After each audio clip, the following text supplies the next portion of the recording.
The ring box felt like it weighed 50 pounds in my sweaty palm as I dropped to one knee on the rooftop of the Meridian Hotel. Below us, the city lights of Millbrook sparkled like scattered diamonds, and above, the October sky was clear enough to see stars. I'd planned this moment for 3 months, down to the last detail. Claire, I began, my voice steadier than I felt. These past 2 years have been the best of my life. You make me want to be better, work harder, dream bigger. I love your ambition, your drive, the way you light up every room you enter. She stood there in her designer dress, the one I'd bought her for her birthday, looking down at me with an expression I couldn't quite read. Behind her, her friends Sienna and Priya watched from the bar, phones already out, ready to capture the magical moment for social media. Claire Elizabeth Dalton, I continued, opening the box to reveal the 2-carat diamond I'd spent 6 months saving for. Will you marry me? The silence stretched on for what felt like an eternity.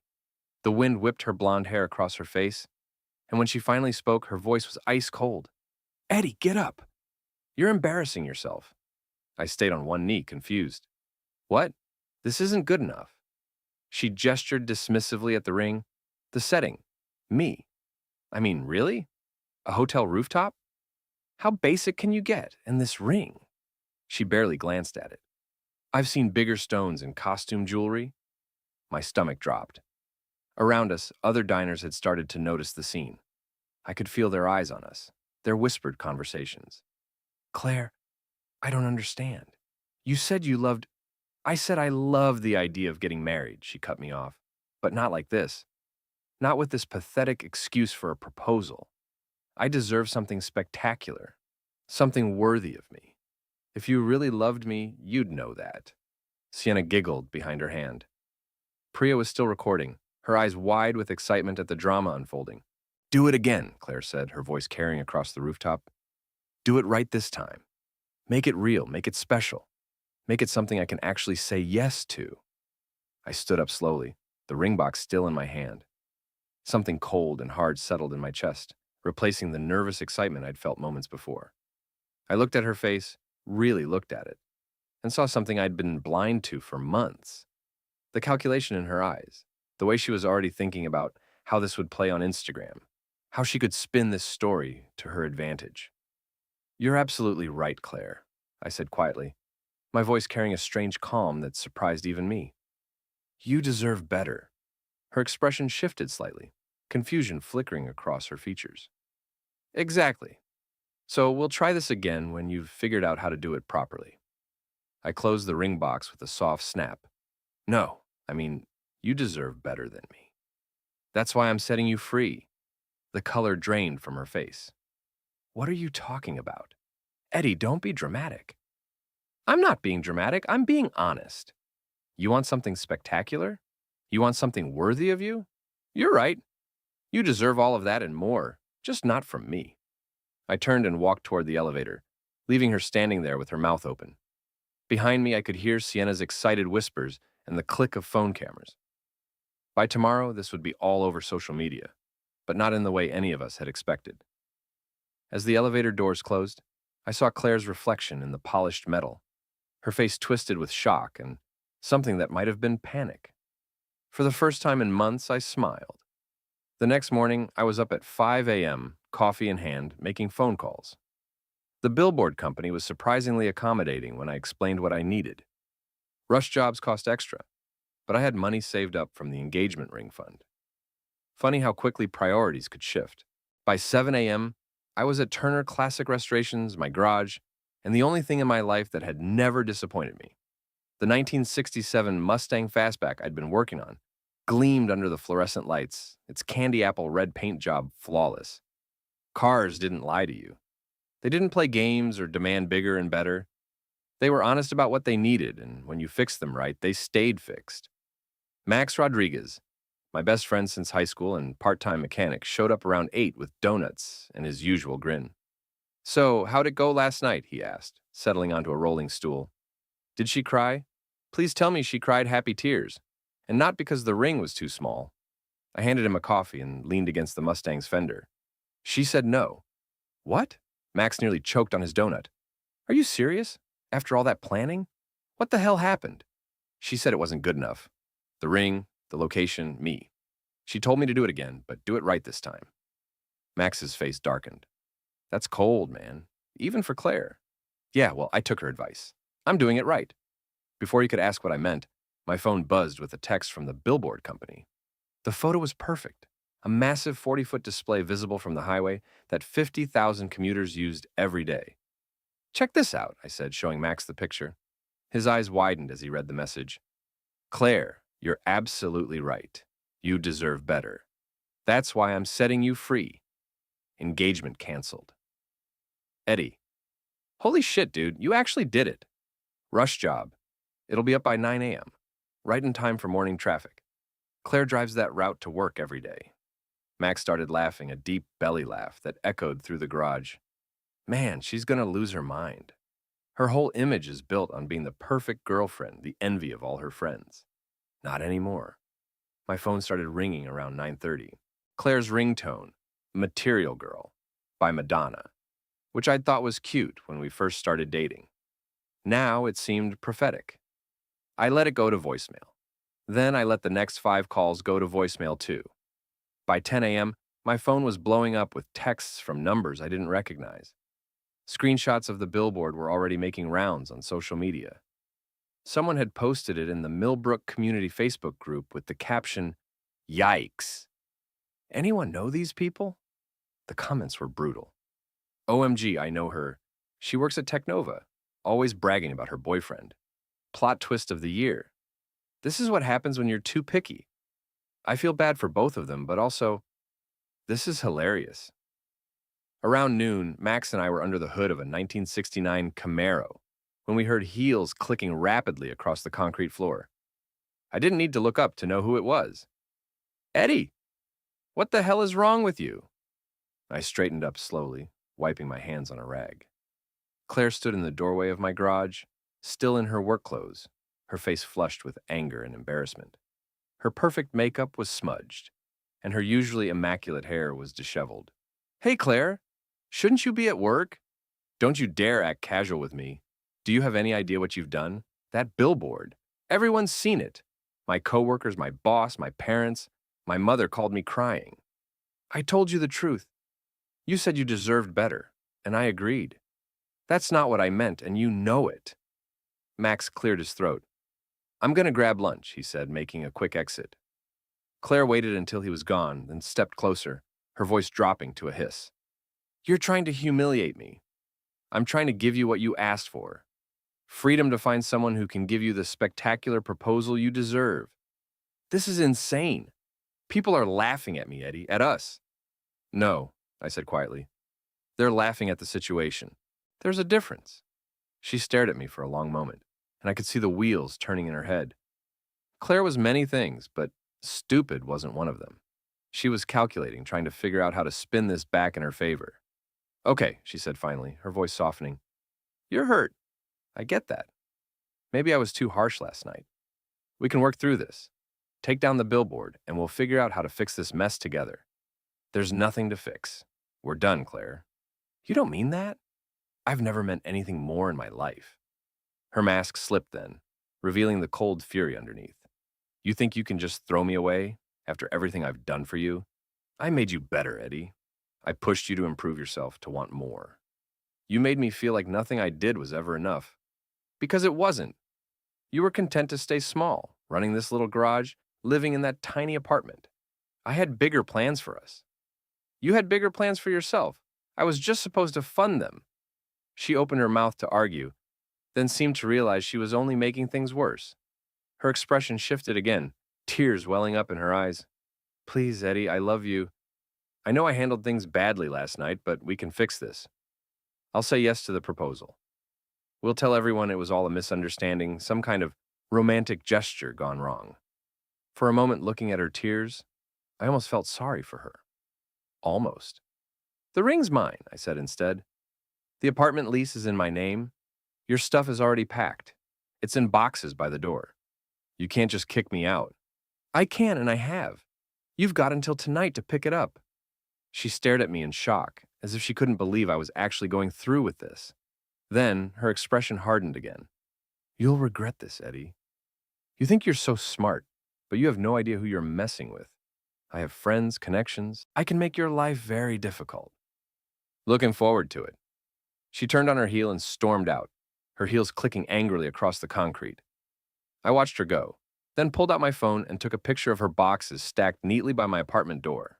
I posted it on Instagram with the caption, "Free to a good home. Slightly used, high maintenance, pickup only." The comments started rolling in within minutes. 3 days after the billboard went live, I was starting to feel almost normal again.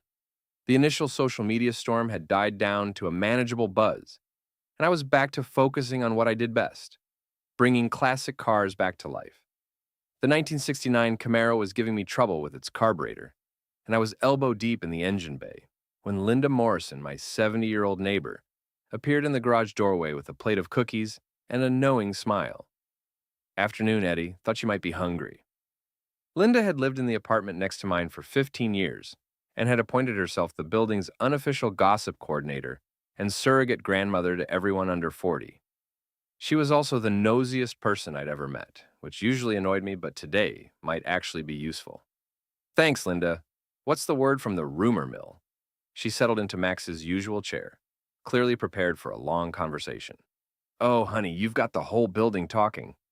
Mrs. Chen from 3B said she always knew that girl was trouble, and Frank from the first floor wants to know if you're taking applications for a new girlfriend because his niece just moved to town.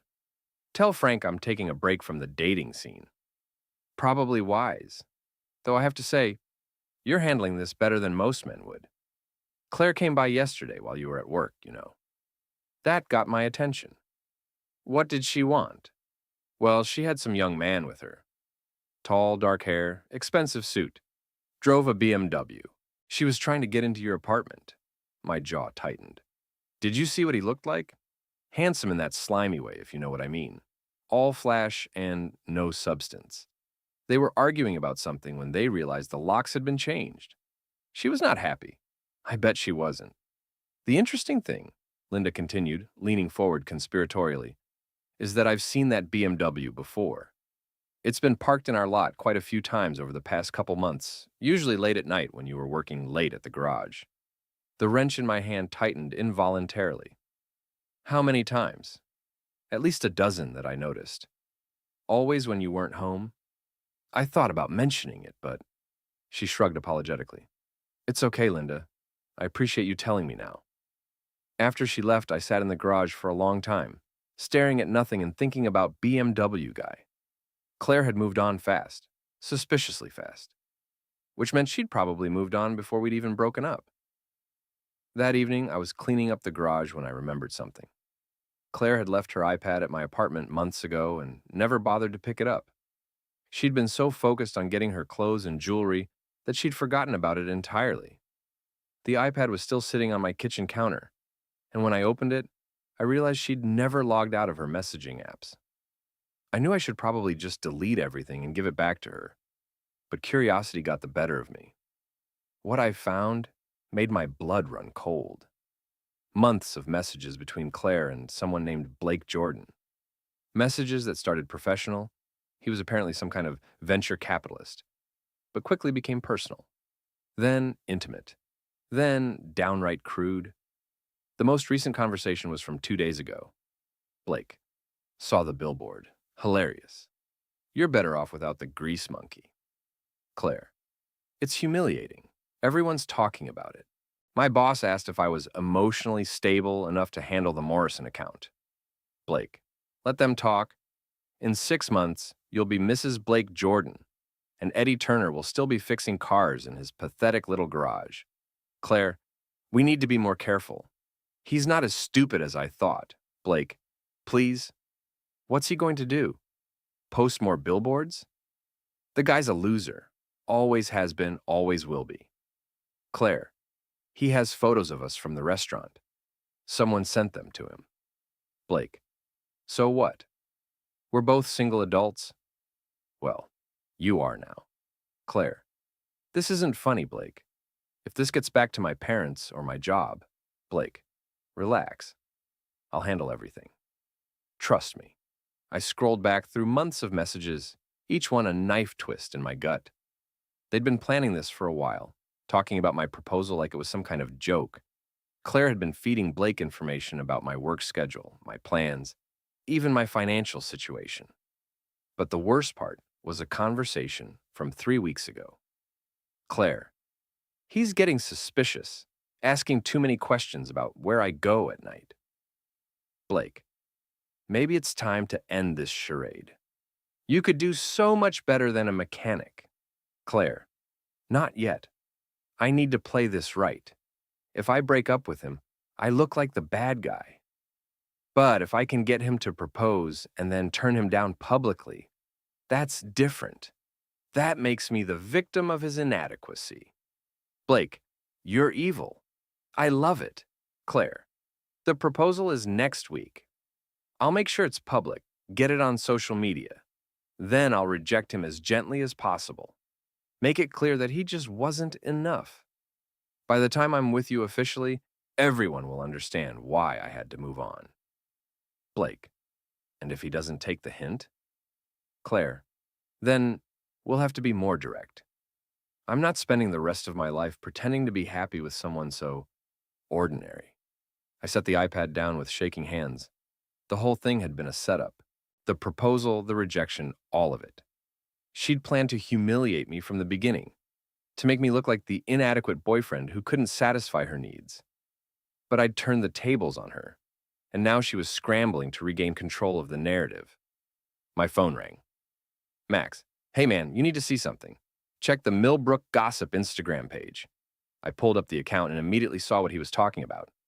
Someone had posted a video of Claire and BMW guy, Blake, at Russo's, an upscale Italian restaurant downtown. They were holding hands across the table, and he was feeding her dessert. The caption read, "Looks like someone moved on fast." This was taken last night. Thoughts? The comments were already brutal. Wow, that didn't take long. Was she cheating the whole time? Poor Eddie. Dodged a bullet with this one. She looks way too comfortable with this guy for it to be new. I screenshotted the post and the comments, then opened up my own Instagram account. I'd been quiet on social media since the billboard, but it was time to break that silence. I posted the screenshot with a simple caption. Some people move on fast. Some people were never really there to begin with. Thanks to everyone who's reached out with support. I'm doing great. Within an hour, the post had hundreds of likes and dozens of comments. People were sharing their own stories of cheating exes, offering support, and speculating about how long Claire and Blake had been together. But the best comment came from an account I didn't recognize. Sienna Styles. Girl, you got caught. Stop trying to spin this. We all know the truth now. Sienna, Claire's best friend since college, the one who'd been recording the proposal disaster. If even she was turning against Claire, then the social damage was worse than I'd thought. I was about to put my phone away when it buzzed with a text from an unknown number. This is Blake. We need to talk. Russo's tomorrow at 8 p.m. Come alone. I stared at the message for a long moment, then typed back, "See you there." This was about to get interesting.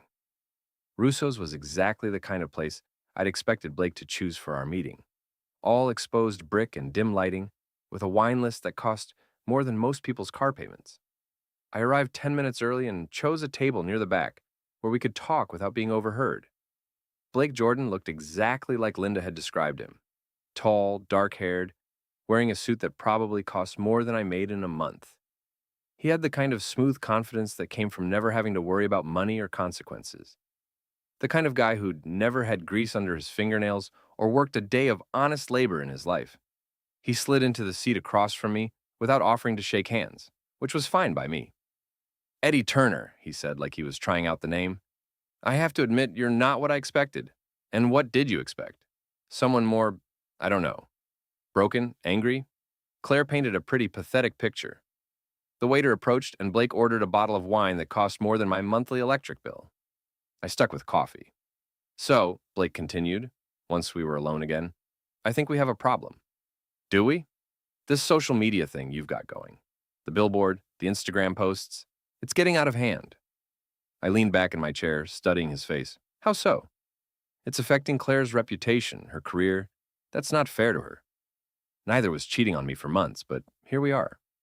Blake's smile never wavered, but something cold flickered in his eyes. I think you're misunderstanding the situation. Claire and I didn't start seeing each other until after you two broke up. That's interesting because I have text messages that say otherwise. For the first time, his composure cracked slightly. Now, what text messages? I pulled out my phone and showed him a screenshot from Claire's iPad. His face went pale as he read his own words back to himself. Where did you get these? Claire left her iPad at my place. She never logged out of her messaging apps. Sloppy, really. Blake was quiet for a long moment, clearly trying to figure out how much damage control he needed to do. The waiter brought his wine and he poured himself a generous glass. Okay, he said finally. Maybe the timeline isn't as clear-cut as I initially suggested. But that doesn't change the fact that you're being vindictive. Claire made a mistake, but she doesn't deserve to have her life destroyed over it. I'm not destroying her life. I'm just telling the truth. The truth according to you. But there are always two sides to every story. Actually, in this case, there are three sides. Your side, my side, and the truth. And I have screenshots of the truth. Blake's jaw tightened. What do you want? I don't want anything from you.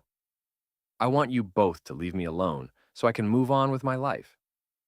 That's it? That's it. He studied me for a moment, clearly not believing it could be that simple. You're not going to post more of those messages? I might. Depends on whether you and Claire keep trying to make my life difficult. And if we don't, then I'll probably just forget you exist and focus on my business. Blake nodded slowly, like he was considering his options. Then he leaned forward, his voice dropping to a whisper. Let me explain something to you, Eddie. I'm not some mechanic from the wrong side of town. I have resources, connections. If you keep pushing this, if you keep trying to embarrass Claire, I can make your life very unpleasant. Building inspections, tax audits, health department visits to your little garage. You'd be amazed how many regulations a small business can violate without even knowing it. The threat hung in the air between us like smoke. For a moment, I felt a familiar flutter of anxiety in my chest. The same feeling I'd had countless times with Claire when she'd made it clear that I wasn't measuring up to her standards. Then, I remembered the billboard, the Instagram post, the way it had felt to finally fight back. The anxiety transformed into something harder, colder. That's an interesting strategy, I said quietly. Threatening me in a public restaurant where there are probably a dozen security cameras recording our conversation. Blake's eyes flicked nervously around the room. But here's the thing, Blake. I'm not some scared kid you can intimidate. I've been running my business for 8 years. My books are clean, my permits are current, and my customers love me. But more importantly, I have nothing left to lose. You and Claire already took my relationship, my trust, my peace of mind. What else are you going to take? I leaned forward, matching his whisper. On the other hand, you have plenty to lose. Your reputation, your business relationships, your standing in whatever social circles you run in. And I have months of text messages showing exactly what kind of man you really are. Messages where you call your clients idiots, where you brag about overcharging them, where you make some pretty ugly comments about women in general and Claire in particular. Blake's face had gone completely white. So here's my counteroffer, I continued. You and Claire stay out of my life, and I'll stay out of yours. But if you come after me, if you try to use your connections to hurt my business or harass me in any way, I'll post every single message on every social media platform I can find. I'll send them to your business partners, your clients, your mother if I can find her contact information. I stood up and dropped a 20 on the table for my coffee. Enjoy your wine, Blake, and give my regards to Claire. I was halfway to the door when I heard him call out, "This isn't over!" Without turning around, I raised my hand and gave him a little wave. Outside, my hands were shaking with adrenaline. I'd never confronted anyone like that before, never made threats or stood up for myself so directly. It felt terrifying and exhilarating at the same time. My phone buzzed with a text from Max. How'd it go? Better than expected. Meet me at Murphy's. I'll buy the first round. Murphy's Pub was the kind of dive bar where mechanics and construction workers went to drink cheap beer and complain about their day. It was the opposite of Russo's in every way that mattered, and I felt my shoulders relax the moment I walked through the door. Max was already there, shooting pool with a couple of guys from the tire shop down the street. When he saw me, he handed his cue to one of them and walked over. You look like you just wrestled a bear and won, he said, signaling the bartender for 2 beers. Something like that. I told him about the meeting, about Blake's threats, and my response. Max listened without interrupting, his expression growing darker with each detail. So what happens now? He asked when I finished. Now we wait and see if they're smart enough to take the hint. And if they're not? I thought about the dozens of text messages still sitting on Claire's iPad, about the photos people had been sending me of her and Blake around town, about the way her own friends were starting to turn against her on social media. Then I guess we find out just how much damage the truth can do. As if summoned by my words, my phone buzzed with a notification. Someone had tagged me in a post on the Millbrook Community Facebook page. It was a photo of Blake's BMW parked in a handicapped space outside the courthouse, with a parking ticket on the windshield. The caption read, "This guy thinks the rules don't apply to him." Sound familiar? Billboard guy, Team Eddie. I showed the post to Max, who started laughing so hard he nearly choked on his beer. Dude, you've got the whole town on your side. Claire and her boyfriend picked the wrong guy to mess with. Looking around Murphy's at the faces of people I'd known for years, people who'd brought their cars to my garage and trusted me with their business, I realized Max was right. This wasn't just about me and Claire anymore. It was about something bigger, about standing up to people who thought they were better than everyone else, about refusing to be pushed around by bullies with money and connections. Blake had made a mistake tonight. He'd threatened me in public, shown his true colors. And now I had a room full of witnesses who'd be happy to testify to exactly what kind of man he really was. My phone buzzed again. This time, it was a text from Claire. "We need to talk, please." I showed it to Max, who shook his head. "Don't do it, man. It's a trap." But I was already typing my response. "Tomorrow, my garage, noon, come alone." If Claire wanted to talk, we'd talk. But this time, it would be on my terms, in my territory, with my rules. And this time, I'd be ready for whatever she had planned. Claire arrived at my garage the next day wearing a conservative business suit and an expression I'd never seen before, something that might have been genuine remorse mixed with desperation. She looked around the space like she was seeing it for the first time, taking in the classic cars, the organized tool benches, the certificates on the wall from satisfied customers. "I never really appreciated what you built here," she said quietly. I didn't stop working on the Camaro's engine. "What do you want, Claire?" "I want to apologize. Really apologize, not just try to manage the situation." "Okay, I'm listening." She took a deep breath. "I was horrible to you. The proposal, the cheating, all of it. You deserved so much better, and I'm sorry it took losing you for me to realize what I'd thrown away." I finally looked up from the engine. "Are you breaking up with Blake?" The question seemed to catch her off guard. "What? If you're really sorry, if you really realize what you threw away, then you're breaking up with Blake and trying to win me back, right?" She opened her mouth, then closed it again. The silence stretched between us. "That's what I thought," I said, turning back to the engine. "It's not that simple, Eddie. Blake and I, we have history now. I can't just pretend that didn't happen. But you could pretend our relationship didn't happen. You could plan to humiliate me in public, cheat on me for months, and then act like I was the problem. I know how this looks. Do you? Because from where I'm standing, it looks like you're only sorry that you got caught. You're sorry that your reputation is damaged, and people are talking about you. But you're not actually sorry for what you did to me." Claire's composure started to crack. "That's not fair. I am sorry. I hate what I did to you. But not enough to fix it. How can I fix it? What do you want me to do?" I set down my wrench and really looked at her. For 2 years, I'd thought this woman was the love of my life. I'd worked overtime to pay for her dinners, her clothes, her vacations. I'd listened to her complaints about my apartment, my friends, my job. I'd tried to become the man she wanted me to be. Now, standing in my garage surrounded by the work I was proud of, I couldn't remember why. "I want you to leave me alone," I said. "I want you and Blake to stop trying to control the narrative, stop trying to make me look like the bad guy, and just move on with your lives. The social media stuff has to stop, Eddie. It's affecting my job." "Then maybe you should have thought about that before you cheated on me." I made a mistake. You made a choice. Every day for months. You made the choice to lie to me, to sneak around behind my back, to plan my humiliation. Those weren't mistakes, Claire. That was who you really are. Her face flushed with anger. Fine. You want to play the victim? Go ahead. But don't pretend you're innocent in all this. You were never enough for me, Eddie. I tried to help you become more, but you were content to stay small. There it is, I said quietly. The real Claire. I'm being honest with you? Isn't that what you wanted? I wanted honesty 2 years ago. Now I just want you gone. She stared at me for a long moment, and I could see her calculating again, trying to figure out how to regain the upper hand. Blake was right about you, she said finally. You are pathetic. A small man with a small life, and that's all you'll ever be. After she left, I sat in the silence of my garage for a while, thinking about what she'd said. Maybe she was right.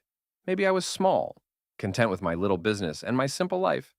But for the first time in years, I was okay with that. My phone buzzed with a text from an unknown number. Check your email. I opened my laptop and found a message from an anonymous Gmail account.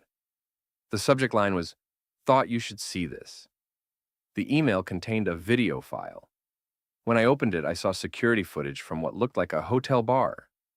The timestamp was from 3 days ago, the same day Claire and I had broken up. In the video, Claire and Blake were at a corner table, and the audio was surprisingly clear. I can't believe you actually went through with it, Blake was saying. The billboard thing was genius. It wasn't supposed to go like that, Claire replied. He was supposed to just slink away quietly. Now everyone's talking about it. Let them talk. In a few weeks, everyone will forget about Eddie Turner and his little revenge stunt. I don't think so. He's not as weak as I thought he was. Please, what's he going to do? He's a mechanic. I'm a venture capitalist with connections all over the city. If he keeps pushing, I'll destroy him. The video continued for several more minutes, with Blake and Claire discussing their plan to discredit me, to spread rumors about my business, to turn my friends against me.